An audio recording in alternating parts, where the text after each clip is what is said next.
하나님 말씀 구약성경 이사야서 64장 5절 이하 12절 말씀까지 보겠습니다. 5절로 12절 말씀까지 우리 한 목소리로 같이 읽습니다. 주께서 기쁘게 공의를 행하는 자와 주의 길에서 저주를 기억하는 자를 선대하시거늘 우리가 범죄함으로 주께서 진노하셨사오며 이 현상이 이미 오래되었사오니 우리가 어찌 구원을 얻을 수 있으리까. 무릇 우리는 다 부정한 자 같아서 우리의 의는 다 더러운 옷 같으며 우린 다 잎사귀같이 시들므로 우리의 죄악이 바람같이 우리를 몰아가나이다. 주의 이름을 부르는 자가 없으며 스스로 분발하여 주를 붙잡는 자가 없사오니 이는 주께서 우리에게 얼굴을 숨기시며 우리의 죄악으로 말미암아 우리가 소멸되게 하였음이니이다. 그러나 아버지여 이제 주는 우리 아버지시니이다. 우리는 진흙이요 주는 토기장이시니 우리는 다 주의 손으로 지으신 것이니이다. 여호와여 너무 분노하지 마시오며 죄악을 영원히 기억하지 마시옵소서. 구하오니 보시옵소서 보시옵소서. 우리는 다 주의 백성이니이다.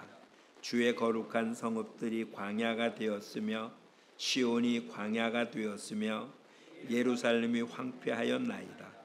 우리 조상들이 주를 찬송하던 우리의 거룩하고 아름다운 성전이 불에 탔으며 우리가 즐거워하던 곳이 다 황폐하였나이다.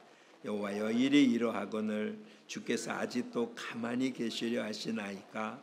주께서 아직도 잠잠하시고 우리에게 심한 괴로움을 받게 하시려나이까. 아멘. 주님이 예루살렘 성전을 들어가셔서는 그곳에 비둘기 팔고 돈 바꾸고 하는 사람들을 쫓아내면서 이사야에 있는 말씀, 하나님의 집은 만민이 기도하는 집이다라고 하며 성전을 정결케 한 사건이 있습니다. 하나님의 집은 만민이 기도하는 집입니다. 이 말을 다른 말로 표현하면 하나님의 사람들은 기도하는 사람들이라는 말과 일맥상통하겠죠. 그럼 왜 기도를 해야 되나? 또 성경은 곳곳에서 우리가 구하기 전에 하나님은 우리의 필요한 걸 아시는 분, 그뿐만 아니잖아요. 하나님의 이름이 여호와 이레입니다. 미리 예비하고 준비해 주시는 하나님이십니다. 그러면 뭐하러 구합니까? 그렇죠? 아이들은 필요한 모든 것을 부모가 준비하고 때 되면 줍니다. 이제 날씨가 서늘해져 가니까 이제 여름옷 집어넣고 가을옷, 좀 더 되면 이제 따뜻한 겨울옷을 준비하는 것. 아이가 뭐 추우니까 더운 옷 달라라고 얘기하기 전에 부모가 다 준비를 해서 그렇게 주잖아요. 달라고 얘기 안 해도 그렇게 줍니다. 하나님도 우리 아버지신데 그러면 되는 거 아니야? 뭐하러 구해? 그는 하나님의 성품을 모르는 얘기 아닌가라는 생각이 들기도 합니다. 근데 성경은 또 곳곳에서 구하라고 하시잖아요. 구하면 주신다고. 모순된 것 같은 이 모습을 어떻게 봐야 될까요? 에스겔서에서 그 모습을 한번 살펴보려고 합니다. 성경을 띄워주십시오. 에스겔서 36장 37절 말씀입니다. 구약 에스겔서 36장 37절 말씀 한번 같이 읽어보죠. 주 여호와께서 이같이 말씀하셨느니라. 그래도 이스라엘 족속이 이같이 자기들에게 이루어 주기를 내게 구하여야 할지라 내가 그들의 수요를 양떼같이 많아지게 하되. 이게 무슨 얘기냐면 에스겔과 이사야, 에스겔 선지는 이사야 선지보다 나중에 분해요. 이스라엘 포로되어 있는 상태에서 선지자 노릇을 했습니다. 이제 회복될 것을 하나님이 약속했다고 알려주는 거예요. 포로되어서 벗어날 거다. 하나님 그렇게 하신다. 이게 하나님이 약속하신 것입니다. 근데 그 약속을 받은 이스라엘은 어떠냐? 오늘 본문 뭐래요? 그래도 하나님이 그렇게 말씀하시고 하나님이 그렇게 이루어 주실 것입니다. 그래도 이스라엘 족속은 이같이 자기들에게 이루어 주시기를 내게 구하여야 할지라. 하나님이 해 주십니다. 근데도 어떻게 된다고요? 우리는 그것을 그렇게 해달라고 구해야 된다라고 말하고 있어요. 그러니 하나님은 약속하고 다 들어주십니다. 누구한테 들어준다고요? 그렇게 구하는 자에게이죠. 하나님이 말씀하지도 않고 약속하지도 않고 하나님 생각지도 않고 아무런 계획도 없는 것을 우리가 구하면 하나님 주시는 그런 분이 아닙니다. 예수님 그걸 이렇게 말씀하셨죠. 내 뜻대로 무엇이든지 구하면 다 이루리라. 그럼 주님의 뜻대로 구한다는 게 뭘까요? 아무것도 없는 백지 내가 원하는 것이 아니라 하나님이 말씀하신 것에 근거된 거예요. 뭐 하기로 한 것? 주기로 한 것. 그럼 살펴보시죠. 건강은 하나님 우리에게 주시기로 약속한 것 아닙니까? 복은 하나님 우리에게 주시기로 약속한 거죠. 구원은 우리에게 주시기로 약속한 거죠. 형통의 삶 하나님 우리에게 약속한 거죠. 근데 그래도 어떻게 된다고요? 그것이 이루어지도록 하나님께 구해야 된다. 기도해야 될 이유는 충분히 이해하셨죠? 그러니 하나님이 안 줘서 못 받는 게 아니고요. 받을 그릇이 준비 안 된 거잖아요. 구하면 주신다는데.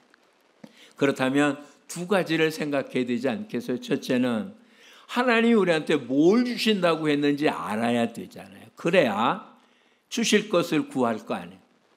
뭘 주시는지 모르는데 뭘 구하겠어요? 그러니 말씀을 살펴봐야죠. 하나님이 내게 뭘 주기를 원하시는지, 무엇을 준비해 주셨는지 한번 생각해 보십시오. 가난아이도 아니에요. 한 10살쯤 된 아이가, 우리나라는 좀 다르지만 남미 쪽에 있는 사람이라면 어른 되면 구렛나루 수염이 멋있게 납니다. 자기도 좀 그런 수염이 나기 좋아서 하나님께 구합니다. 하나님 내게도 구렛나루 수염이 있게 해주십시오. 하나님 그 기도를 들어주시겠어요? 그냥 가만히 있으면 되는 거잖아요. 나이 20, 30이 되면 그 아이도 당연히 남미 사람 대부분처럼 구렛나루 수염이 생길 겁니다. 하나님이 원하지 않는 거기 때문에 아무리 구해도 안 들어주신다니까요. 그렇죠? 하나님이 원하는 게 뭔지 우리가 명확하게 몰라서 우리는 우리 원하는 걸 다 구합니다. 근데 보다도 확실하게 얻기 위해서는 어떻게 될까요? 하나님이 우리한테 주기를 원하시는 것, 이걸 구해야 되잖아요. 네, 하나님이 원하시는 걸 성경에 한마디로 뭐라고 표현했습니까? 하나님의 뜻이랍니다. 그래서 로마서 12장에 뭐요? 아버지의 뜻이 무엇인지 분별하라고 그러잖아요. 근데 그 아버지 뜻이 어떤 것입니까? 네, 모든 사람들이 거룩한 삶을 사는 거예요. 하나님의 뜻대로 살아서 하나님 주신 모든 것을 누리고 이 땅에 평안한 것이 하나님이 원하시는 겁니다. 근데 왜 그런 일이 우리한테 이루어지지 않느냐고요. 오늘 본문으로 들어가 보겠습니다. 자, 하나님이 어떤 하나님이라고 소개하고 있습니까? 5절에 하나님 어떤 분이시라고요? 공의를 행하는 자와 주의 길에서 주를 기억하는 자를 선대하시는 분. 뭐 다른 말 표현 없고요. 하나님은 거룩하신 분이에요. 공의로우시고 선하신 분이에요. 그러니 하나님 어떤 사람을 기뻐한다고요? 하나님처럼 공의롭고 선하고 거룩한 자를 하나님 기뻐하신다고요. 하나님은 그런 분이에요. 그런데 우리는 어떻다고 합니까? 우리는 범죄함으로 주께서 진노하셨다. 하나님이 우리에게 원하는 것과는 달리 우리의 삶의 모습은 형편없었다. 이건 이사야가 그 시대 사람들에게 이야기한 거지만 과연 그 시대 사람들만 그렇습니까? 우리 또한 마찬가지 아니에요. 6절, 7절을 같이 읽어보자고요.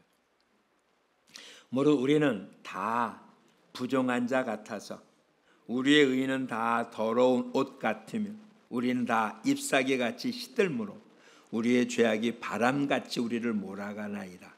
주의 이름을 부르는 자가 없으며 스스로 분발하여 주를 붙드는 자가 없사오니 이는 주께서 우리에게 얼굴을 숨기시며 우리의 죄악으로 말미암아 우리가 소멸되게 하셨음이니이다. 우리 모두는 우리가 저지른 죄악으로 인하여 하나님의 심판을 받을 수밖에 없는, 이사야는 지금 이것이 그냥 말로만이 아니라 민족 전체가 지금 바벨론에 포로되어서 고통당하고 있을 것을 바라보고 이미 이 말씀을 전해준 거예요. 이 말씀을 전하고 있을 때 이사야는 아직 이스라엘이 멸망당하기 전이거든요. 그걸 바라보면서 말씀을 전해주고 있어요. 오늘 우리의 삶, 우리가 살고 있는 이 우리 주변의 환경이 어떻습니까? 황폐되었잖아요. 10절을 보십시오. 주의 거룩한 성읍들이 광야가 되고 시온이 광야가 되고 예루살렘이 황폐되고 우리 조상들이 주를 찬송하던 우리의 거룩하고 아름다운 성전이 불에 탔으며 우리가 즐거워하던 것이 다 황폐되었나이다. 이 땅에 살고 있는 우리들의 모습이 이렇게 되어진 이유는 다른 데 있는 게 아니잖아요. 우리의 범죄 때문에, 우리에게 정의가 없어서, 우리의 삶 속에 주님을 알아보지 못해서 가장 거룩해야 될 하나님의 교회라고 하는 주님의 교회 안에도 거룩을 찾기가 어려운, 가장 거룩의 본이 되어야 할 그런 교회 지도자들조차도 세상에 많은 손가락질을 받는 세상. 그러니 하나님이 이 땅에 죄악으로 말미암아 소멸되어져 가는 것은 어쩔 도리가 없는 당연한 것처럼 보이는, 그런데도 하나님 어떻게 한다고요? 우리를 구원하시겠다고 약속하고 있는데 그 근거가 어디 있냔 말이에요. 하나님도 근거가 있어야 일을 하시는데 그것이 오늘 본문의 8절에 나타나는 겁니다. 우리 아버지시다. 여호와는 우리 아버지시니다. 어찌 보면 기도는 하나님께 나설 수 있는 자가 할 수 있을 거라고 생각들지 않아요. 즉 하나님이 공의를 원하니까 공의를 행하는 자가 하나님 앞에 기도할 수 있고, 하나님은 정직한 자를 원하시니까 정직한 자가 하나님 앞에 기도할 수 있고, 하나님 거룩을 원하니까 거룩한 자가 하나님께 기도할 수 있고, 만약에 그렇지 않다면 하다못해 구약에 있는 제사장처럼 다른 것과 달리 거룩한 옷을 입거나 거룩한 신분을 가졌거나 구별된 어떤 위치에 있어야 하나님과 대화가 할 수 있는 그런 모습이 되지 않을까? 우린 다 죄악 가운데 있고 부정하고 이러니 우리는 하나님께 못 나간다. 이건 틀린 말이 아니에요. 맞는 말이에요. 하나님은 위대하시고 거룩하신 분이니까 이사야의 표현처럼 입술이 부정한 가운데 태어난 우리가 하나님 앞에 설 수 없는 게 분명합니다. 근데 지금 누구 앞에 서 있다고요? 하나님이 아니고요. 주는 우리 아버지시라고. 이걸 잊으면 안 돼요. 우리의 모습은 하나님께 나아갈 수 없는 존재들이에요. 하나님 앞에 서서 하나님 이것을 해주십시오, 저것을 해주십시오. 입도 빵긋 못해요. 그렇게 얘기할 때마다 뭐라고 그럴까요? 너는 이것도 잘못했고 저것도 잘못해서 너는 안 돼 라는 말을 들을 수밖에 없을 거예요. 저희 학교 다닐 때 우리 학교의 설립자이신 강태국 목사님의 수업 시간은 수업은 잘 들었는데 나중에 시험 보고 나면 성적은 엉망이었어요. 대부분의 학생들이 70명이 보통 우리 반 많아서 1학년 70명이 시험 보는데 60점 넘은 사람이 40%밖에 안 됐어요. 그럼 시험 성적이 나쁘다고 따지러 가죠. 60점이 넘은 사람도 그래. 딴 건 다 8, 90점 맞았는데 박사님 과목 한 과목이 아니거든요. 보통 두세 과목을 배웠는데 성적이 나쁘다고 가요. 그러면 박사님이 성적을 낸 근거를 출석부를 쭉 찾습니다. 그러면 이제 방학 동안 숙제했는지 안 했는지 그 다 기록이 돼 있어요. 방학 동안에 일주일에 하루에 5명씩 전도지를 보고 성경 얼만큼 읽고 예배 출석 얼마 했는지를 보고해야 되는 보고서가 있거든요. 일주일 방학 내내 해야 되는데 그걸 제대로 냈으면 0, 그걸 제대로 안 냈으면 마이너스예요. 따지러 가요. 나는 성적이 이렇게 뭐밖에 안 나왔다. 그러면 그래 살펴보자. 넌 출석을 몇 번 했는데 결석 몇 번인데 한 번밖에 점검 안 됐네. 방학 숙제 얼마 안 냈네. 그러면 너 점수 잘못됐다. 깎아래. 박사님한테 찾아가서 점수가 올라간 사람이 한 명도 없어요. 왜냐하면 점수를 박사님이 내는 게 아니라 조교가 줬거든요. 그러니까 조교는 가능하면 잘 주려고 준 거예요. 근데 따지러 가서 익 본 사람이 한 명도 없으니까 그 다음에 따지러 갈 생각을 안 하면 아예 재수강을 들어서 성적을 받는 게 낫지 따지러 가다 성적 깎이는데 하나님 아버지 앞에 가서 우리의 삶을 이야기합니다. 이것도 도와주시고 왜 안 도와주십니까? 갔더니 뭐라고요? 쭉 살펴보더니 야 내가 너한테 준 게 더 많네. 너한테 뺏어와야 되겠다라지 않겠어요? 거룩하신 하나님 앞에 우리의 삶이 뭘 잘났다고 잘날 게 있겠어요? 오히려 갔다가 기가 죽어서 나올 수밖에 없을 겁니다. 그런데 그 거룩하신 하나님 앞에 우리가 기도하는 게 아니고요. 아버지 앞에 기도한다니까. 그러니까 아버지 앞에 선 자식은 진짜 뻔뻔하게 짝이 없다니까요. 여러분 자식한테 그러지 않으셨어요? 어저께 그렇게 야단 맞고 그렇게 혼나고 아침에 학교 가면서 손 쩍 벌려 용돈 달라고 그렇게 뻔뻔한 놈이 세상에 어디 있습니까? 근데 자식은 그래요. 오늘 주는 우리 아버지십니다. 내 모습이 어떠냐가 중요하지 않아요. 어느 아버지가 자기 자식이 자기가 정말 만족할 만한 모습이겠어요? 아버지가 그리는 자식의 모습은 대단한 거 아니에요? 그렇죠? 가장 똑똑하고 가장 잘난 것 같은데 하는 행동은 그러지 못해서 항상 좀 섭섭한 모습입니다. 그 아버지는 나의 모습 전혀 상관없어요. 왜 기도를 들어줍니까? 그게 옳고 이런 것 아니에요. 그냥 자식이기 때문에 들어주시는 거예요. 우리 아버지시여. 그래서 예수님 우리한테 기도를 가르쳐주면 뭐라고요? 하늘에 계신 우리 아버지요.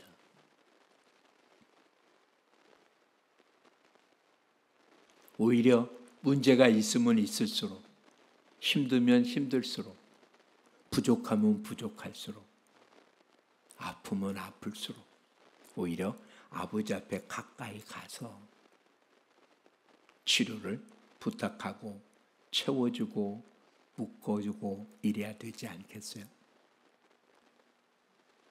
성경 곳곳에서 하나님 우리에게 찾는 건 한 가지예요. 내게로 돌아오라. 내게로 오라.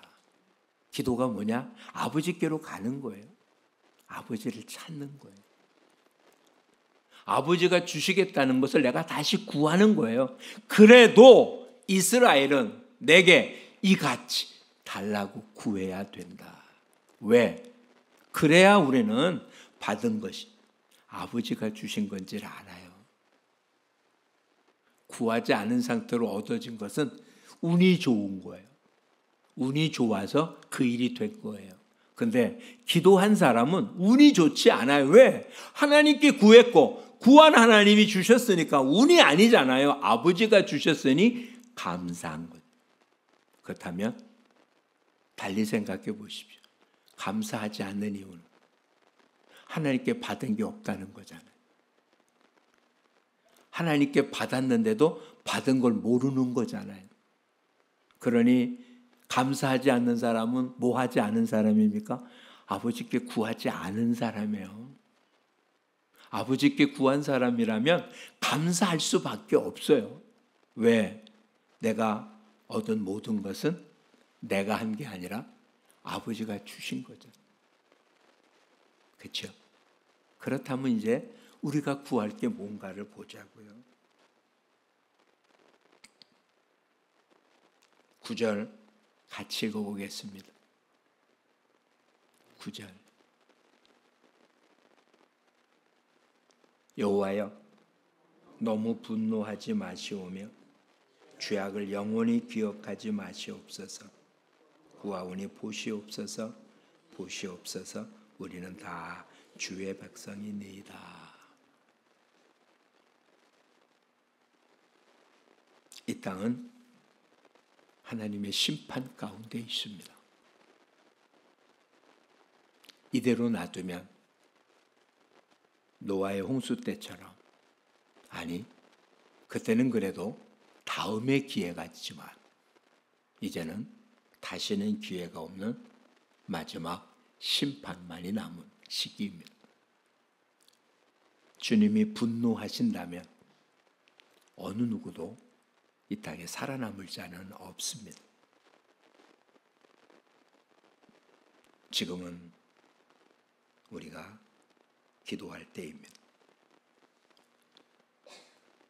12절 말씀에는 이러하거늘 주께서 아직도 가만히 계십니까? 주님이 긍휼을 베풀지 않으면, 주님의 은혜를 베풀지 않으면, 주님이 우리를 붙잡아 주지 않으면 이 땅은 이대로 망할 겁니다. 근데도 가만히 계십니까? 잠잠히 계십니까? 괴로워하는 걸 놔두시겠습니까? 지금 우리 모두가 기도해야 할 때임을 잊지 마시기를 바랍니다. 누구에게요? 아버지에게. 아버지에게 구하지 않으면 공의의 하나님이 우리가 있는 이곳을, 우리의 가정을, 우리가 하고 있는 일을, 우리가 소속되어 있는 이 단체를 하나님 심판하실 거거든요. 그 심판을 벗어날 방법은 없습니다. 그 심판에서 건짐받는 방법밖에 없거든요. 오늘 저와 여러분의 삶, 아버지께 간구하라고 우리를 불렀다는 사실을 잊어서는 아니 됩니다. 우리의 간구로 하나님은 하나님의 일을 하시는데 그 하나님의 일 가운데 하나가 죄악 가운데 있는 자들을 건져내시는 일이잖아요. 주님의 뜻이 무엇이었습니까? 모든 사람이 구원 얻기를 기뻐하시는 거였어요. 심판받는 것, 멸망당하는 것 하나님 원하시지 않으세요. 그건 하나님의 뜻이 아니라고. 그 억만 죄악 가운데서 벗어나지 않아서, 주님을 찾지 않아서, 주님이 부르는데 주의 부름에 응답하지 않아서, 주님이 팔을 벌리고 있는데 그 안에 들어오지 않아서, 요한계시록 3장 20절처럼 그 문을 두드리고 있는데 문을 열지 않아서 주님이 그 안에 들어와 함께 거하지 못하기 때문에 심판받고 멸망받는 거거든요. 그리고 이 사람들이 나중에 하나님 앞에 가서 변명할 거거든요. 나는 들어본 적이 없다. 나는 그런 얼굴 본 적이 없다. 이렇게. 하나님은 절대로 마지막 심판 때 앞에서 이 땅에 어떤 사람으로도 그런 핑곗거리를 만들지 못하게 하려고 우리 모두에게 땅끝까지 이 구원의 기쁜 소식을 전하라고 하신 거예요. 그가 그걸 받아들여서 구원을 얻든 받아들이지 않고는 우리의 책임이 아니지만 그들이 하나님 앞에 섰을 때 너는 그때 누구를 통해서 이렇게 나의 복음을 전해 듣지 않았냐? 근데 너가 그걸 안 받아들이지 않았니? 그러니 심판을 받을 수밖에 없다라고 주님이 말씀하십니다. 근데 우리가 전하지 않으면 하나님이 그에게 심판 내릴 근거가 없어지잖아요. 그 원망 듣잖아요. 하나님 그걸 원하지 않으시거든요. 오늘 우리 모두가 해야 될 일, 하나님 아버지시여, 여러분의 가정에 이 황폐되고 즐거운 것이 무너지고 아름답지 못한 모습들이 회복되어질 수 있도록 주님의 긍휼이, 주님의 은총이, 멸망으로 치닫고 있는 이 사회가 하나님의 긍휼과 은혜 가운데 회복될 수 있도록, 내 주위에 함께 즐기고 있었던 이 사람들이 멸망의 자리가 아니라 구원의 자리에 함께 있을 수 있도록 주여 저들을 기억해 주옵소서. 분노하지 마옵소서. 기회를 주시옵소서.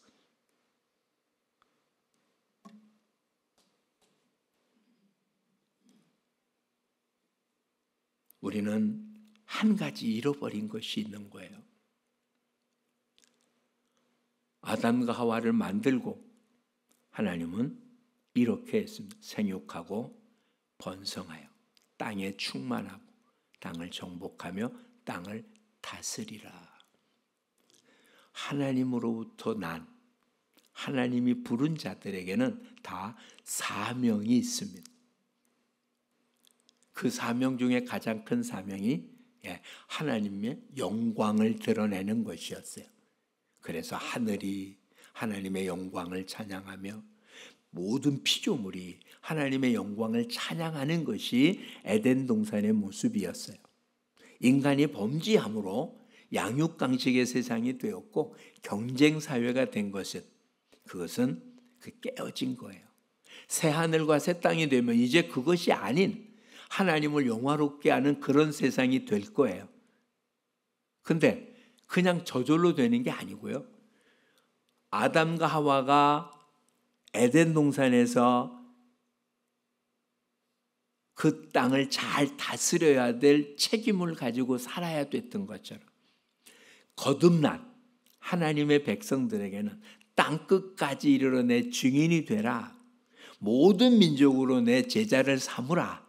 라고 하는 사명을 가진 거라고요. 그 사명을 이룰 때 하나님이 이 땅에 평안을 주시고 이 땅에 생명을 주시고 이 땅에 기쁨을 주고 회복이 되어지는 거예요. 그런 사명을 감당하지 않으면 하나님 슬퍼하시는 거죠. 예수님 비유 가운데 나타난 과일 나무를 심고 기다렸는데 열매를 맺지 않자 주인이 와서 뭐라고 얘기합니까? 찍어버리라. 땅을 버린다. 그런데 과운지기가 뭐라고 합니까? 1년만 참아주시옵소서. 내가 땅을 깊이 파고 거름을 주어서 내년에는 열매 맺게 하겠다. 아니면 그때 찍어버리라고. 하나님 우리 모두에게서 열매 얻기를 원하세요. 열매를 안 얻어. 예루살렘 입성할 때 무화과 나무 잎은 무성했는데 열매가 없었어요. 아직 때가 아니래요. 근데 주님 뭐라고 합니까? 저주를 내리자 그 다음날 뿌리채 말라 죽었습니다. 지금 현대교회가 과거에 비하면 정말 잎이 무성한 나무처럼 많은 사람들이 모이고 아름답고 정말 대단한 모습입니다. 근데 문제는 그 안에 열매가 있냔 말이에요. 우리에게는 어떻습니까? 우리에게는 열매가 있습니다. 열매가 없으면 무성한 나무 자체는 의미가 없어요. 나무를 심은 이유가 뭔데? 열매 맺으려고 한 건데 열매가 안 달린다면 그 나무 뭐에 쓰겠습니까? 오늘 저와 여러분의 삶, 아버지께 구해야 됩니다. 내게 준 사명, 하나님께서 원하시는 내 삶 속에 열매를 통하여 하나님께 영광을 돌리는 모습이 있어야 되겠습니다. 이를 위하여 간구하고 이 땅에 편안한 신앙생활을 위해서 우리 주변의 환경이 아름다워질 수 있도록 기도하는 일을 잊지 말아야 될 것입니다. 점점 삶이 빡빡해지잖아요. 이 요즘 젊은이들 삶의 모습이 모든 것이 기대치가 높아졌어요. 그런데 실제로 젊은이들이 일할 수 있는 환경은 더 나빠졌잖아요. 꿈이 없는 세대, 무엇을 하겠다는 꿈조차도 없어요. 그냥 하루하루 사는 게 다. 그렇게 살게 내버려 둘 수는 없잖아요. 성경은 분명히 말합니다. 꿈이 없는 백성은 망한다고요. 비전이 없는 백성은 망합니다. 앞으로 어떻게 될 거라는 그런 그림을 못 그리는 사람은 망한다고. 그러니 지금 우리는 아버지께 기도할 때임을 잊지 마시기를 바랍니다. 오늘 우리가 당하는 것은 우리의 범죄 때문입니다. 그런데도 우리는 거룩하신 하나님이 아닌 거룩하시지만 우리를 사랑하는 아버지 앞에 서서 그 분노를 사그럽게 달라고, 그의 진노를 멈춰 달라고, 그리고 약속하신 모든 것을 달라고, 그렇게 구할 수 있는 특권을 사용하는 우리 모두가 될 수 있기를 축복합니다. 누구한테 기도한다고요? 아버지께 기도합니다. 물론 육신적으로 아버지라는 단어가 그렇게 썩 달갑게 다가오지 않는 분들도 계실 거예요. 육신의 아버지가 무섭기만 하고 힘들기만 해서 아버지께 뭘 구한다는 게 굉장히 어려운 개인적인 경험이나 모습에 그런 분들도 계실 겁니다. 근데 여기서 그냥 일반 상식적인 모습에서 보통의 사람들의 아버지는 안 그러잖아요. 그러니까 나의 경험에 비친 아버지를 생각하며 뭐라고 하지 말고요.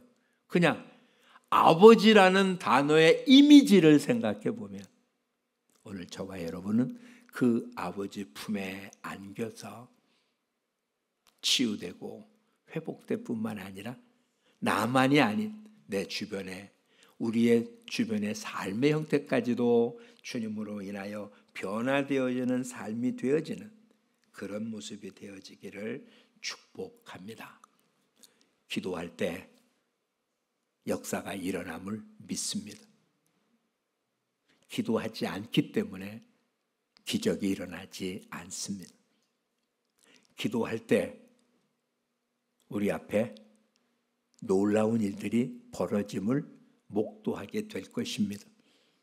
욥처럼 귀로만 들은 하나님이 아니라 눈으로 보는 하나님의 역사를 확인하게 될 것입니다. 안 되는 게 아니라 못한 것입니다. 이제는 아버지께 기도하는 사람이 되어서 아버지는 자신이 주고자 했던 걸 구하는 자식에게 줌으로 기쁨이 누려지는, 그렇지 않아요? 아버지 입장에서는 주기로 작정된 거예요. 근데 누구한테 준다고요? 구하는 자에게 준다고요. 그러면 아버지는 뭐가 기쁘겠어요? 본인이 계획한 걸 실행하면 기쁘세요. 즉 우리는 주님이 주고자 한 걸 받아서 기쁘고, 아버지는 본인이 주고자 한 걸 주면 기뻐요. 근데 주고자 한 걸 못 주면 아버지 답답해 하시잖아요. 아버지의 마음을 시원하게 해드리는 우리 모두가 되자고요.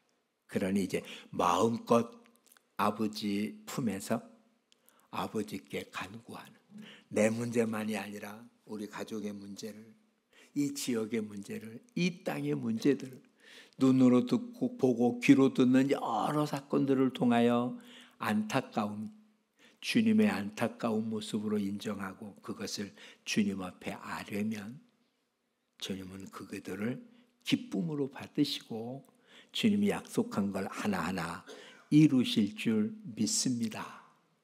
아버지께 기도하는, 그렇죠? 우리 아버지시여, 얼마나 복됩니까?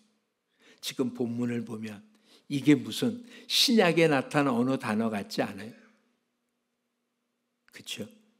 구약 어느 곳에도 하나님을 아버지라고 부르는 곳이 없습니다. 구약에 있는 성도들은 하나님을 봤을 때 죽었다라고 생각해요. 이사야는 우리에게 아버지라고 가르쳐 줍니다. 이미 우리는 잘 알고 있습니다. 근데 그 아버지께 나오지 않는 게 문제였잖아요. 이제는 아버지께 간구. 예수님조차도 아버지여, 내 기도를 들으심에 감사합니다 라고 간구하셨습니다.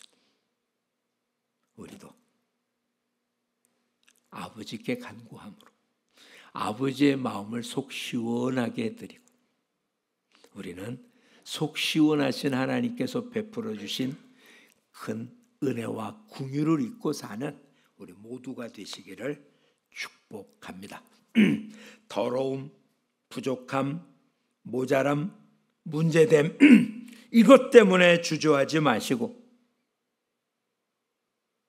집 나갔던 탕자가 그 더러움 그대로 나와도 아버지는 그를 품어주신다는 사실을, 오히려 주님의 품에 안기면 아버지가 깨끗하게 씻기고 새 옷을 입히고 손에 가락지를 끼워 주십니다.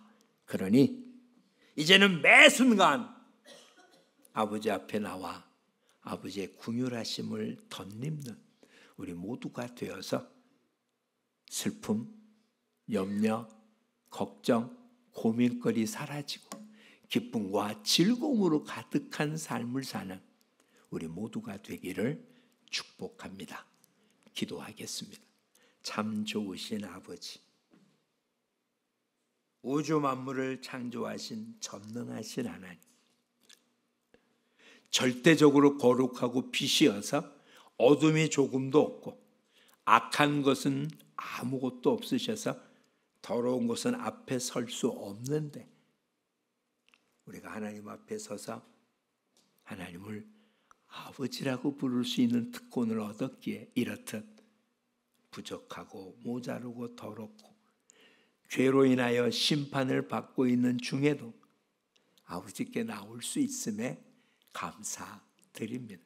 이젠 주님, 우리의 모습이 아니라 아버지 앞에 나와 우리의 모든 것을 치료하고 깨끗이 씻김받고 잃어버렸던 모든 걸 되찾고 긍휼과 은혜 가운데 거하는 아버지를 찾는 기도의 사람들 되도록, 이미 하나님이 약속한 모든 것들도 그래도 이루어지도록 구해야 주신다고 했사오며, 주님이 우리를 위하여 마련한 모든 것들을 아버지 앞에 나와 간구함으로 누리는 삶, 그래서 부족하지 않고 세상이 어떻든 슬퍼하지 않고 괴로워하지 않고 고통스럽지 않고 주님 주신 평안과 부요함으로 이 땅을 살 뿐만 아니라 다른 모든 이들에게 이 모든 축복을 나눔으로 평안한 생활을 이어가는 사회를 이루어 가도록 주님, 저희들을 사용하여 주시옵소서. 저희들의 간구에 응답해 주옵소서. 예수님 이름으로 기도합니다. 아멘.